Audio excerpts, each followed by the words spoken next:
অরণ্য সপ্তাহ উপলক্ষে পরিবেশ সংরক্ষণ ও সবুজায়নের লক্ষ্যে একাধিক কর্মসূচি গ্রহণ করেছে উত্তর দিনাজপুর জেলা প্রশাসন। জেলার বিভিন্ন প্রান্তে ৭০,০০০ গাছ রোপণের লক্ষ্য নিয়ে শুরু হয়েছে বৃক্ষরোপণ অভিযান ও জনসচেতনতামূলক কর্মসূচি। এই উদ্যোগের নেতৃত্ব দিচ্ছেন উত্তর দিনাজপুরের জেলা শাসক বিবেক কুমার। জেলা শাসক বিবেক কুমার জেলার প্রতিটি মানুষকে অন্তত একটি করে গাছ লাগানোর আহ্বান জানিয়েছেন। তার বক্তব্য, একটি গাছ শুধু অক্সিজেনের উৎস নয়, পরিবেশের ভারসাম্য রক্ষা, দূষণ নিয়ন্ত্রণ, জলবায়ু পরিবর্তনের প্রভাব মোকাবিলা এবং আগামী প্রজন্মের নিরাপদ ভবিষ্যৎ গড়ে তুলতেও গুরুত্বপূর্ণ ভূমিকা পালন করে। অরণ্য সপ্তাহ উপলক্ষে আয়োজিত বিশেষ ট্যাবলোর উদ্বোধন করেন জেলা শাসক। পাশাপাশি বন ও মানুষ বিষয়কে কেন্দ্র করে একটি ফটোগ্রাফি প্রতিযোগিতারও আয়োজন করা হয়েছে। এই প্রতিযোগিতার মাধ্যমে পরিবেশ সংরক্ষণে সাধারণ মানুষ, বিশেষ করে নতুন প্রজন্মকে আরো বেশি করে যুক্ত করার উদ্যোগ নেওয়া হয়েছে। এদিন এই বিষয়ে জেলা শাসক বিবেক কুমার কি বলছেন শুনব। একটা ফটোগ্রাফিও আমরা কম্পিটিশন একটা রেখেছি, যে আপনারা সোশ্যাল মিডিয়া আমাদের যে পেজ আছে ওখান থেকে আপনারা ইনফরমেশন পেয়ে যাবেন। তো আমি রিকোয়েস্ট করছি সবাইকে একটু ওইখানে পার্টিসিপেট করুন। কিছু ক্যাশ প্রাইজও আমরা যে আছে আমাদের ওখান থেকে দেওয়া হবে। মোটামুটি ৭০,০০০ গাছ আমরা এই সপ্তাহে লাগাবো। নিজেও গাছ লাগাতে পারেন, এটা একটু ভালো জিনিস, সিম্পল জিনিস কিন্তু পাওয়ারফুল জিনিস।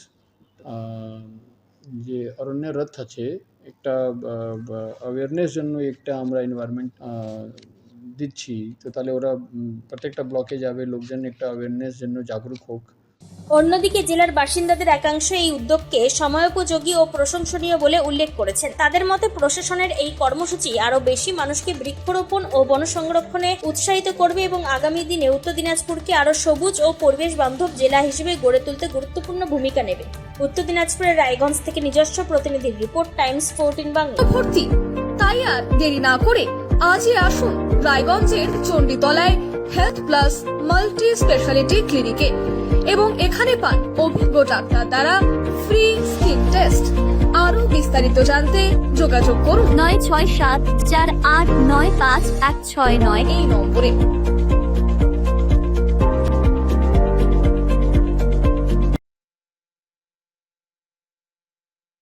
আজ তোমার বিয়ে সাজলো নতুন সাজে,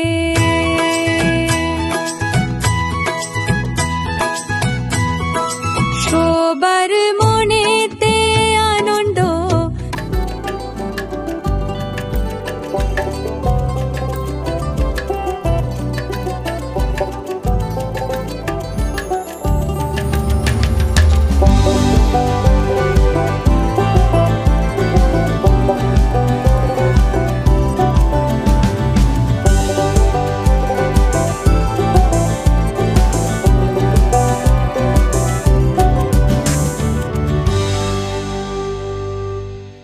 সেই সঙ্গে টাইমস 14 বাংলার ইউটিউব চ্যানেলকে সাবস্ক্রাইব করতে ভুলবেন